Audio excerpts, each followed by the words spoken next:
Welcome to our 2021 DIA 101 video series. I'm with Rod Walker from Javara, and we're going to talk about diversity in clinical trials, certainly a hot topic right now. Rod, as I said, diversity in clinical trials is being heavily discussed across the industry. What are your thoughts on the current state of diversity in the clinical research landscape? Yeah, that's a great question. I mean, I think as you mentioned, in the industry, it's a big discussion amongst CROs, amongst pharma, and definitely here at the clinical research site. And what we're seeing is that yeah, I mean, there's definitely a separation of what clinical research is and the expectations of clinical research. And within Javar, we're looking at clinical research to be a standard of care. And if you look at it across the industry, there's definitely a difference of representation in it as well. And it's a big separation. If you just look at the numbers in population in America alone, minorities represent roughly from African American itself, they represent about 13% of the total population, but only roughly about 5% participate in clinical research. Then when you look at Hispanic population, they represent about 18% of US population, but only a little bit at 1% actually participate in clinical research. So when you look at it in totality, within clinical research, there is not full representation um, of in a clinical trial setting to where it represents the outcome or potential outcome of what that particular drug can or cannot do for us as a society. Couldn't agree with you more. What changes do you think need to be made in order to start to address some of these challenges and see real advancements with diversity in clinical trials? Yeah, I mean, to be clear, I think there's been a start to it. We just really need to, push the needle a little bit further. We really need it to be not just a plan of an action, but put into action. And I think there's a couple of things we can do in that regard. And Javar is definitely one of the organizations that it is our core. The first thing is we need to look at different investigators or physicians, excuse me, to participate in clinical research, first of all. So right now, the continuous, you go to the same investigator, the same site to do clinical research. Where Javar's model in itself is to look at, yes, that same, physicians that are participating, but also look at physicians that, are naive to clinical research by giving them the foundation of the Javara model to bring in an experienced administrative staff, bring in experienced what we call navigators to support those research naive physicians.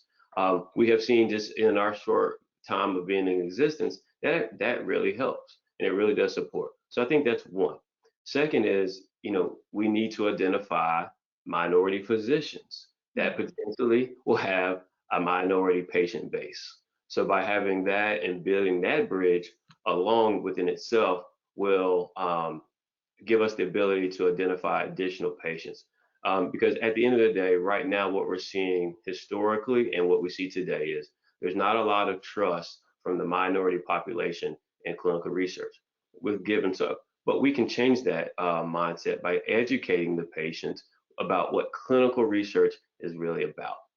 And so if we do that correctly, I think there's an opportunity for us to expand the opportunity for potential for patients to participate in clinical research, and then by doing that, the word will spread, and then we'll actually have the opportunity to really be successful as clinical research being a standard care option. I love that trying to make that standard care option. And I like your thought earlier too about not just have a plan, but put an action to the plan in order to be able to reach these diverse patient populations. In your mind, what does real progress look like? Well, yeah, I mean, decrease the gap first of all, and I think by decreasing that gap, as I stated earlier, it does give the opportunity for the trust to be restored in clinical research in general.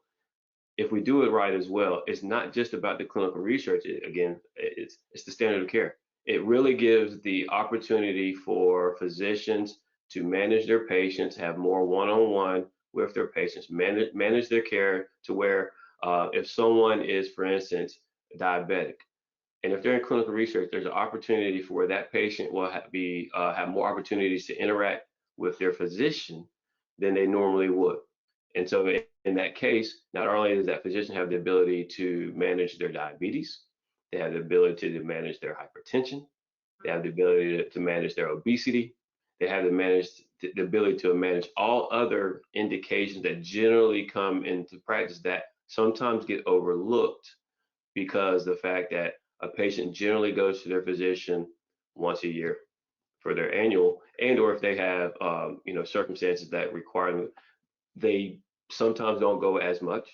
But within clinical research, there's a protocol.